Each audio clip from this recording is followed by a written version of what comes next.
अस्सलाम वालेकुम नाज़रीन, आज जिस मौजू पर मैं आपसे बात करना चाह रहा हूँ वो तोशाखाना केस है।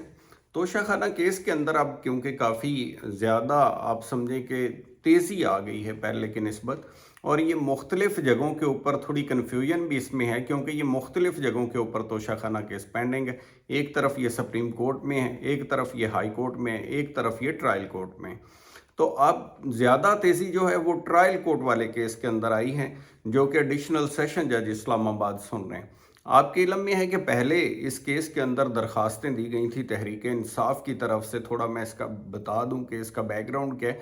तो उसके अंदर कहा गया था कि ये केस काबिल समाअत नहीं है और उस बुनियाद के ऊपर इसको नहीं सुनना चाहिए, इसके अंदर नकाइस हैं, इलेक्शन कमीशन जो है वो उसका मदई नहीं हो सकता केस का, और दूसरा रिटर्न्स के मामलात के लिए जो मुद्दत दी गई थी उसके बाद के अंदर इसको इस मामले को लिया गया है, जो कि विद इन टाइम नहीं है।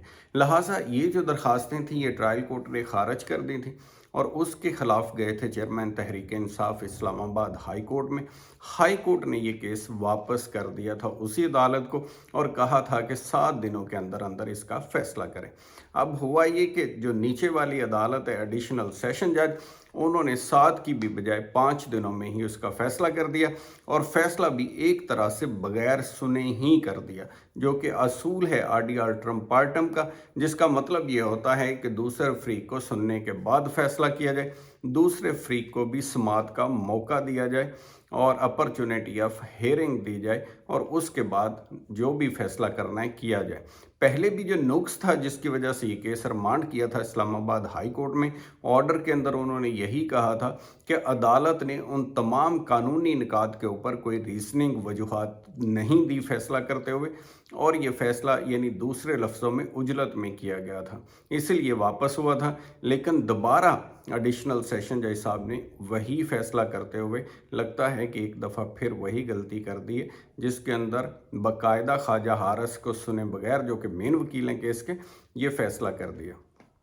अब ये फैसला फिर चैलेंज हो गया इस्लामाबाद हाई कोर्ट में, और उस तरफ हाई कोर्ट के अंदर आज सुना जाना था केस, लेकिन नहीं सुना गया क्योंकि जो चीफ जस्टिस हैं, जिनके ऊपर आपको याद होगा पहले तहरीक इंसाफ ने दम एतमाद भी किया था, वो अवेलेबल नहीं थे। उन्होंने अपने पास ही केस सुनने के लिए रखा था, लेकिन वो केस नहीं सुना जा सका उनकी अदम मौजूदगी की वजह से।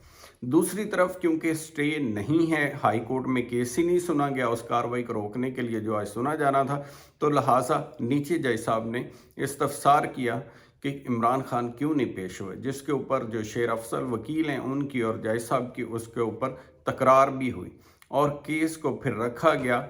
आज की हाज़िरी माफ़ी तो हो गई और कल के लिए रखा गया, जिसमें इन पर्सन बुलाया है। यानी इन पर्सन से मुराद ये होता है, कानून की ज़बान में जो लफ्ज़ इन पर्सन है, इससे सादा लफ्ज़ों में मुराद ये होता है कि आज खुद पेश हों ज़ाती हैसियत के अंदर।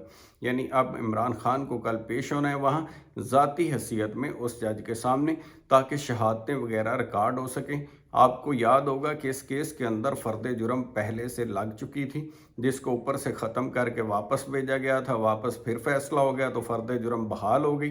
तो अब शहादतों के लिए इसको प्रोसीड होना है, यानी इसके अंदर काफ़ी अब तेज़ी आ गई है। और साथ ही साथ एक और चीज़ हुई जो काफ़ी हैरान कुन थी, जिसके अंदर जज साहब ने कहा कि मैं इस केस को अब डे टू डे यानी डेली बुनियादों पे सुनूंगा, रोज़ाना समाअत करूंगा। अब इंसाफ का इतना स्पीडी निज़ाम पाकिस्तान की अदालतों के अंदर तो हमने कभी नहीं देखा।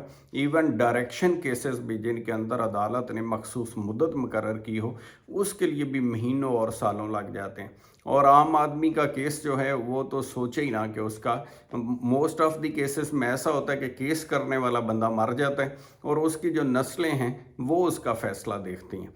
तो यहाँ इतना स्पीडी ट्रायल या इतने जल्दबाजी में फ़ैसले सिर्फ सियासतदानों को ही नसीब हैं, इनके हक़ में या इनकी मुखालफत में, दोनों तरफ मोस्टली केसेस बड़ी स्पीड से चलते हैं। तो अब जज साहब ने ये जो ऐलान किया है कि वो डे टू डे सुनेंगे, इसके अंदर जो फेयर ट्रायल का प्रिंसिपल है, जो असूल है, जिसमें यह है कि मुनासिब मौका दिया जाए। ज़ाहिर है गवाहों की जो शहादत है वो भी मुल्ज़म की मौजूदगी में होनी चाहिए और उसके वकील की मौजूदगी में होनी चाहिए, ताकि वो उसके ऊपर क्रॉस एग्जामिनेशन वगैरह कर सकें और मुनासिब अपॉर्चुनिटी ऑफ हेयरिंग मिल सके, फेयर ट्रायल के जो बुनियादी असूल हैं वो पूरे हो सकें।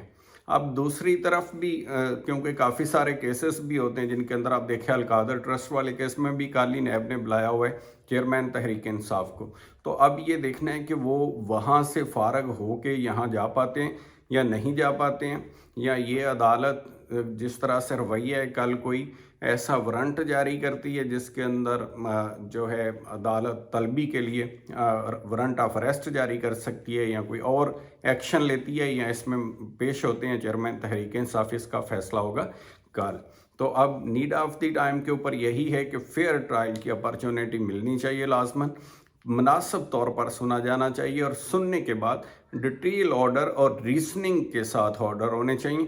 کوئی بھی بائسڈ آرڈر کسی صورت بھی کسی کے خلاف بھی نہیں ہونا چاہیے. تو اپنا خیال رکھیے گا. تھینک یو سو مچ. خدا حافظ.